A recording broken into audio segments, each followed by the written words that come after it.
If you're a naturally active person, you wake up, you're ready to take on the day, you've got the energy that could last for days.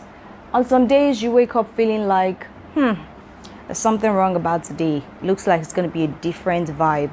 You get that slow vibe, you get that lethargic feeling of unproductivity, feeling like this is really slow, feeling like, what am I going to do? This day is not looking like my usual day. You're underwhelmed. You feel like you may even be a little disappointed. Maybe you've checked on your goals and you look like, what's the point of adding today to it when it's not like we are moving forward? So we have those days, and then they even come with more emotions like irritability. You're highly irritated, you are sad, you're down, you're just back in your shell and more reserved than usual. How do you manage this times like this? How do you ensure that you don't stay in this moments much longer? Yeah, we understand that every day is not the same. Some days are high energy, your usual self, you move, you groove, you go right into it. But we don't want these days as well to last longer and then drag on. How do we manage them? How do we handle them? Today I share one of the secrets on how I do that, how I get my mojo back. So stay with me. If you're new to my channel, my name is Tosan Alimi. I am an emotional intelligence specialist and enthusiast. I share emotional intelligence tips and other ways by which we can understand and better manage our emotions and the emotions of others. So kindly subscribe to my channel and turn on post notifications. That's the bell right there that tells you when I drop a new topic on hand, where we discuss on this method I use to get my groove back on when the difficult moments, when the days it feels like I'm not making progress with my goals, when it feels like things are happening just a little too slow for me and I'm feeling unproductive. I just want to lay in my bed and just cuddle and do nothing and expect that everything is going to go well eventually.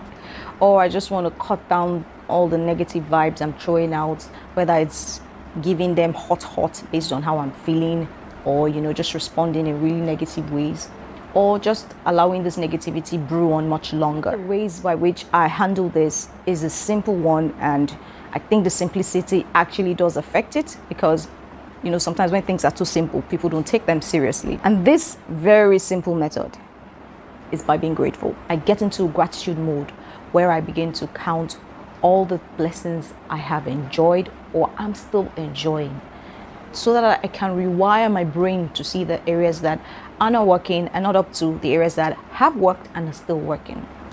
The emotion of gratitude is one of appreciation, one of finding things to appreciate around you, to be thankful for. And it's one that I find comes in really handy on those days. I wake up and I think, oh my gosh, what will this extra activity do to help me reach my goals? Those goals are still very far, and I'm like, this is like, what year am I going to achieve them? So I'm down and I'm thinking, maybe I'll just chill. Or I'm withdrawn, I'm thinking, is this working? It's so slow. It's working, but you can't seem to manage that pace. Gratitude really does help me rewire my brain. It brings my consciousness the things that are working in my life, the things that are working in my business, the things that I have not taken time to pen down, to note, to bring to the forefront, so that I can appreciate, the process onto achieving my times goals. Like this, I consciously put pen to paper, count my blessings and name them one by one, especially in the areas I feel like I'm deficient. Yeah, I noticed that there are things that I haven't considered. There are lessons I have received that I haven't, I just count, and it just moves to the back of your brain. Yeah, times like that.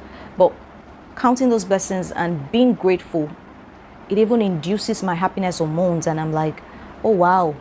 And when I'm happy, I get more productive. And when I'm happy, I'm more creative. I can get more done.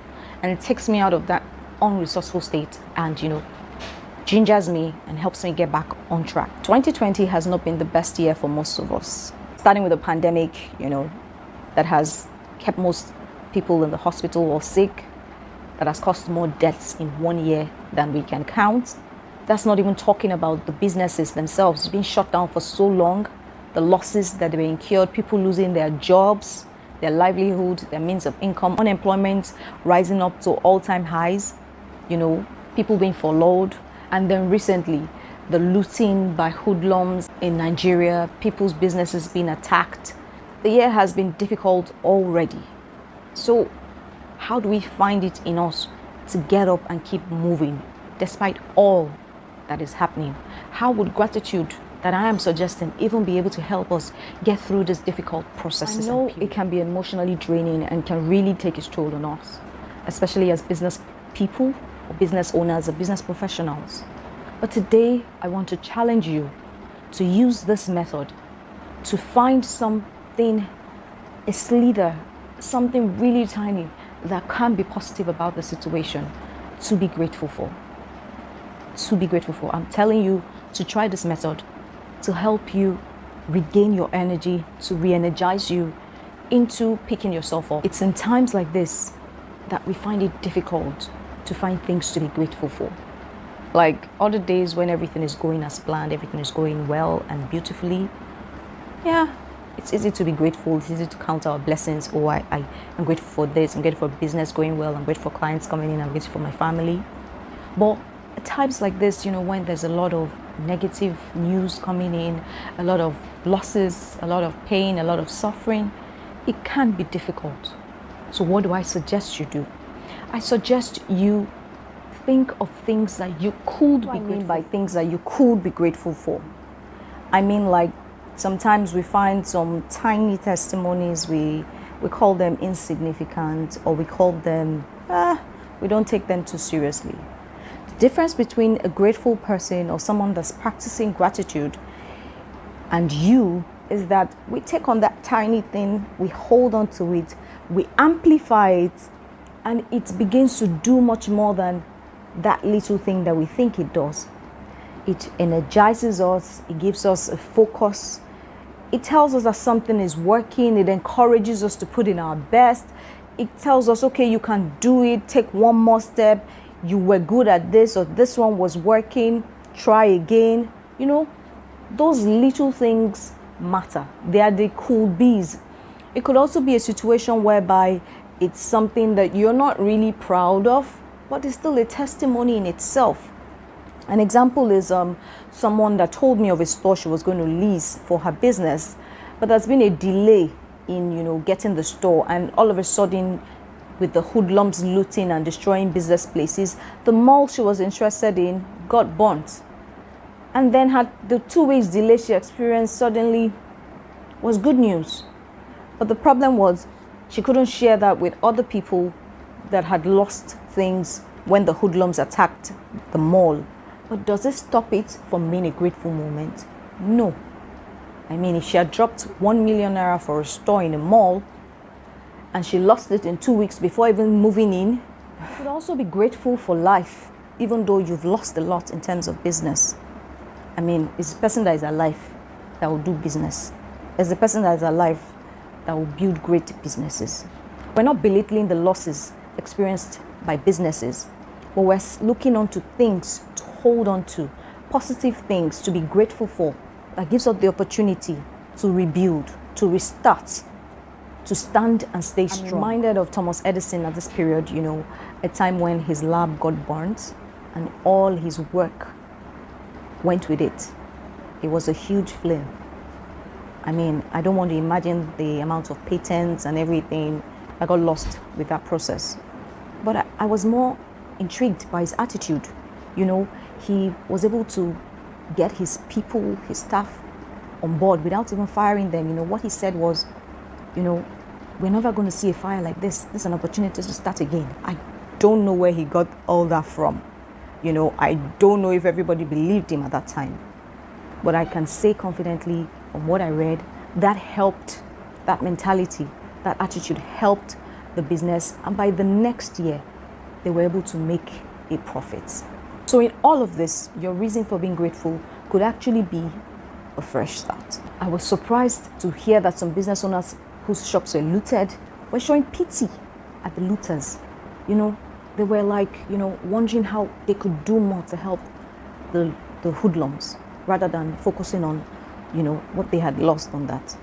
There were others who were thankful that no lives were lost in the process, and hoping that would spur people on to pick up themselves and get back to producing or doing what they do.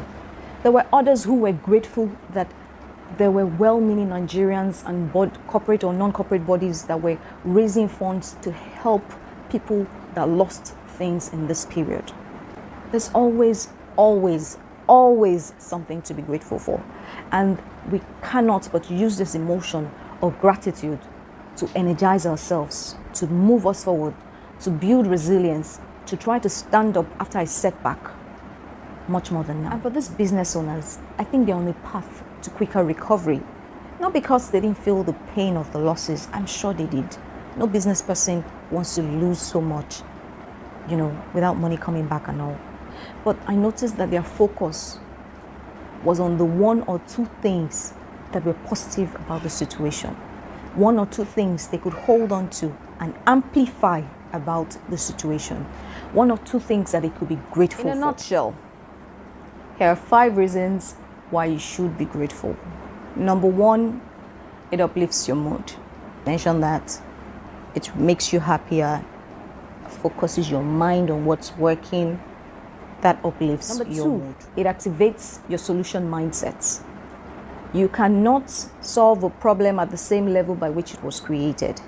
You cannot be on that same level. And when you are down and depressed, your creativity suffers. So being grateful takes you away from focusing on what's bad or what's not working and turns on your solution. Number 3, it helps you to be mindful. How be mindful? Focusing on the present, not worrying about how bad tomorrow may be, how bad next year may be because of what has happened, but holding on to 1 or 2 things that are working can help make the next few years even better. So being mindful, gratitude helps improve your enjoying this current moment. It also reminds you that you're supported. It also helps to improve your mental health. Mental health is big these days because a lot of things affecting our minds. Being grateful helps to keep your mind on the balance, not allowing things that are weighing you down to be higher than things that are working. You always have to check to make sure that you're not focusing on and you have a high list of what's working. So being grateful really does help, your mental health. It also helps you to bring things to your consciousness. So my question to you, in this year, 2020, what are 2 things you're grateful for? I'll go first. So for me, I'm grateful for my health. I was sick about last 2 weeks ago, but I'm much better. I'm well, and I'm glad that all my body's functioning fine and all that. Same with my family, we're well. So that's one thing I'm really grateful for. Another thing is that I'm grateful for this channel, my YouTube channel. It was a big decision I made this year, and it was quite nerve-wracking because I really wanted it to be good. So I was really worried and scared and everything you get. But the love and the support from you guys has been amazing. I am super grateful that I took that big decision, and you guys have been very helpful. You guys have been very supportive with your likes, your shares, and your subscriptions. I truly appreciate every comment you have dropped, every like you have done, and you have been part of my gratitude journal in 2020. Thank you so much for the support. So let me know 2 things that you're grateful for in 2020. If you like this video, do remember to click the thumbs up button, leave a comment, and share this video with as many people as you know. If you haven't already subscribed to my channel, please do so for more information on how to better understand and manage your emotions and the emotions of others, and more tips on emotional intelligence. Thank you. Till next time.